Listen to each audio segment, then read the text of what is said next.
Bonjour et bienvenue, vous êtes dans le Morning News à la une de ce journal. La visite est qualifiée d'historique par les deux pays.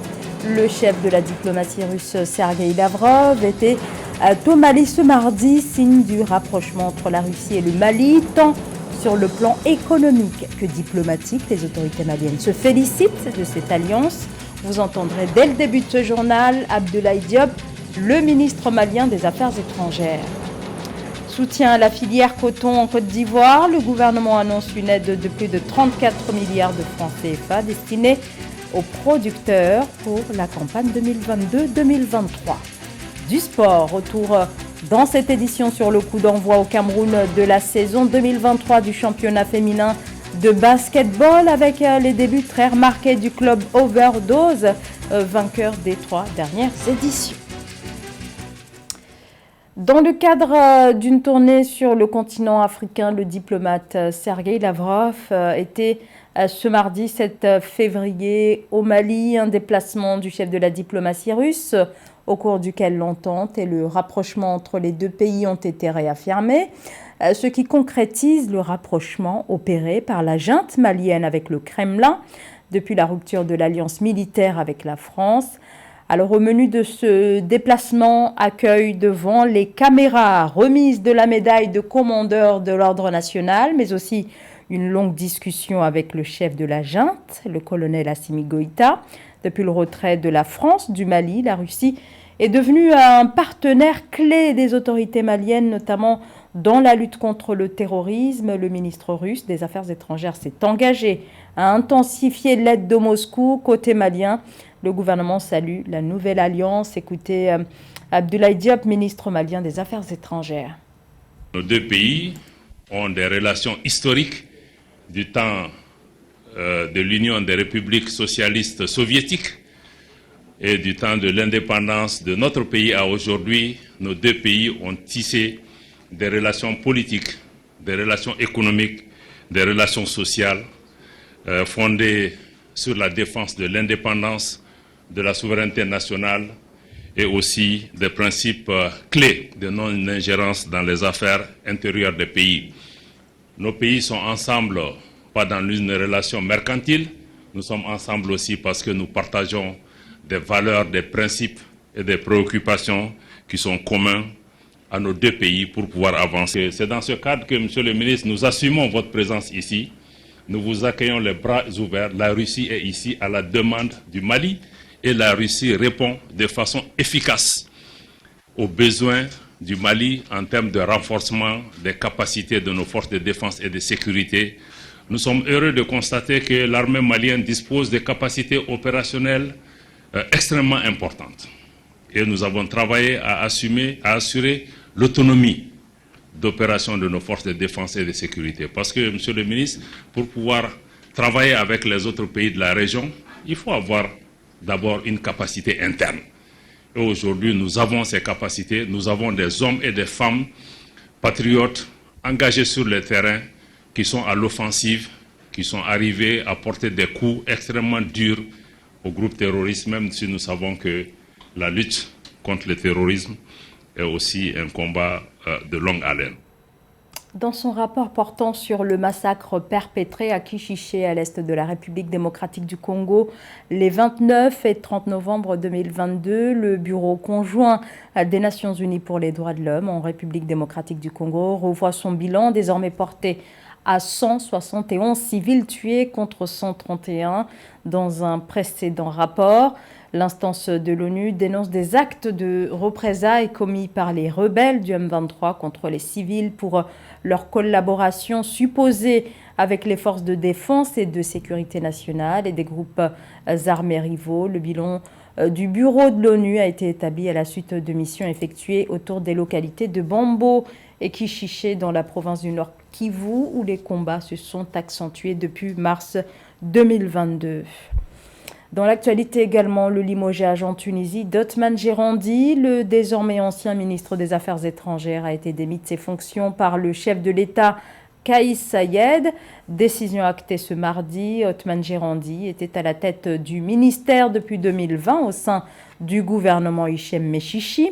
La présidence tunisienne n'a pas mentionné les raisons de ce limogeage, mais ce départ intervient dans un contexte marqué par une crise diplomatique impliquant la Tunisie, l'Algérie et la France, autour du cas de l'opposante franco-algérienne Amira Bouraoui, réfugiée en Tunisie. Sachez que pour succéder à Othman Jerandi, le nom du diplomate Nabil Amar a été annoncé. La Banque ouest-africaine de développement réaffirme son engagement en faveur du Burkina Faso. C'était au cours de la visite ce lundi à Ouagadougou du président de l'institution Serge Koué. La santé, l'éducation, les infrastructures ou encore l'agriculture. Plusieurs secteurs sont concernés par l'appui annoncé de la BOAD qui entend agir pour le développement au Burkina Faso, plus que jamais fragilisé par une instabilité politique et surtout sécuritaire. Je vous propose d'écouter Serge Koué, président de la Banque ouest-africaine de développement. Et nous avons convenu avec le chef de l'État des axes principaux de développement. Nous avons évoqué des questions d'infrastructure, nous avons évoqué les sujets d'agriculture, d'énergie, les sujets d'habitat social. Nous avons longuement évoqué la question du capital humain, c'est-à-dire la santé et l'éducation. Suite aux importantes pertes de revenus causées par la destruction des plantes par les insectes, le gouvernement ivoirien annonce une aide aux producteurs. Celle-ci est de 34,52 milliards de francs CFA. Cette subvention de l'État entre dans le cadre de la campagne 2022-2023, une année noire pour les cotonculteurs qui déplorent une chute drastique de près de 50% de la production. L'aide du gouvernement est donc très attendue par la filière. Voyez le sujet préparé par Philomentine. Le gouvernement ivoirien a consenti à accorder un appui à la filière coton à hauteur de 34,52 milliards de francs CFA au titre de la campagne cotonnière 2022-2023. Cette subvention vise à soutenir les producteurs de coton face aux pertes de revenus dues à la destruction des plantes par les insectes ravageurs du coton. Cette aide de près de 57 millions de dollars au profit de la filière vient pour apporter une bouffée de soulagement à l'ensemble des acteurs et va permettre aussi aux producteurs de pouvoir disposer d'intrants et de semences pour pouvoir relancer la prochaine campagne et ainsi compenser les pertes enregistrées au cours de cette campagne-là. La subvention de l'État ivoirien aux producteurs de coton comprend 29,62 milliards de francs CFA de part de crédit intrant adossé à la perte des productions et 4,9 milliards de francs CFA de retenue de producteurs de 20 francs CFA par kilogramme sur le prix du coton graine.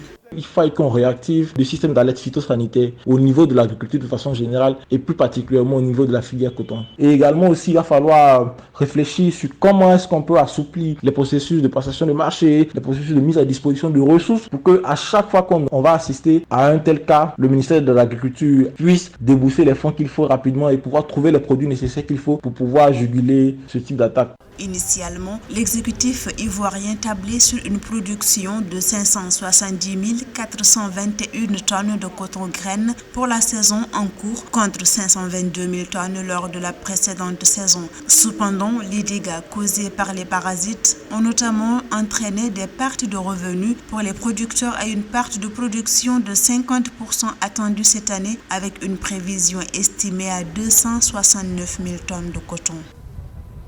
Focus maintenant sur « Et si c'était à refaire ?» Confidence sur un parcours de vie, un récit poignant de Annie Tchélé Etibou dans lequel l'auteur, actrice, productrice et réalisatrice ivoirienne revient sur la crise post-électorale de 2010-2011 survenue en Côte d'Ivoire, une crise qui a entraîné son exil en Europe.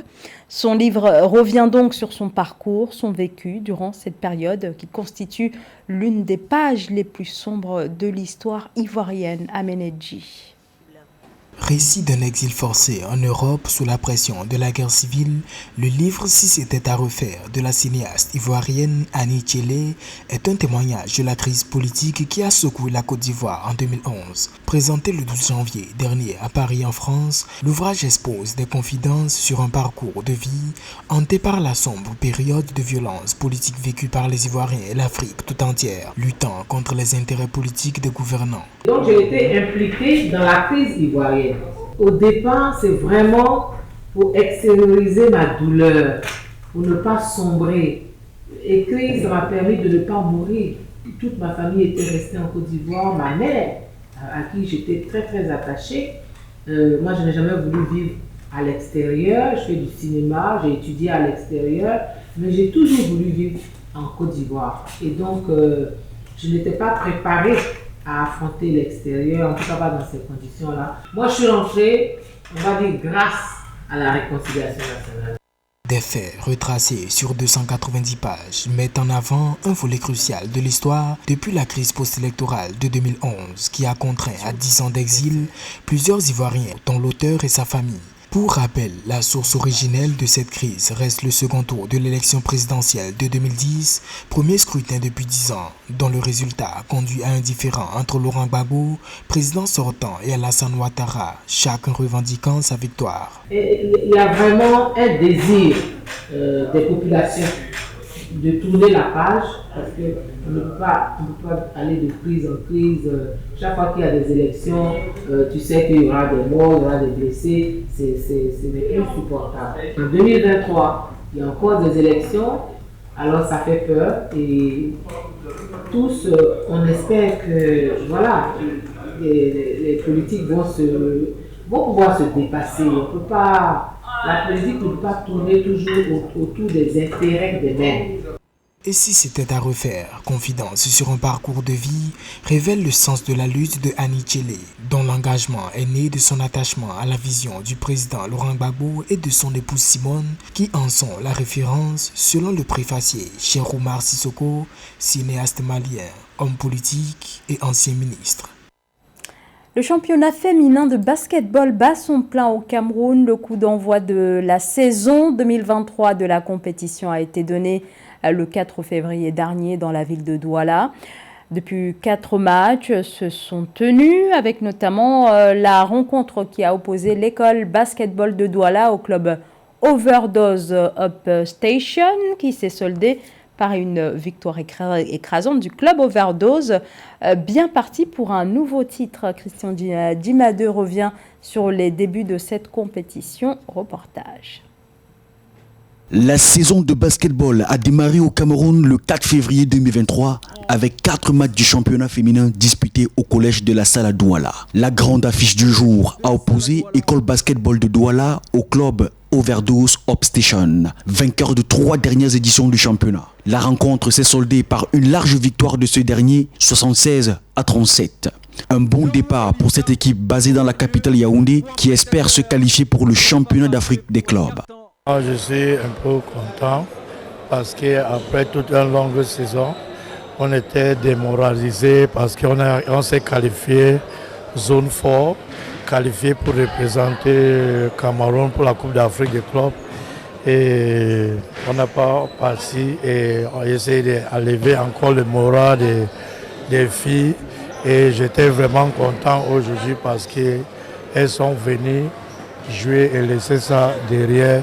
Et on s'est en train de préparer pour une autre étape.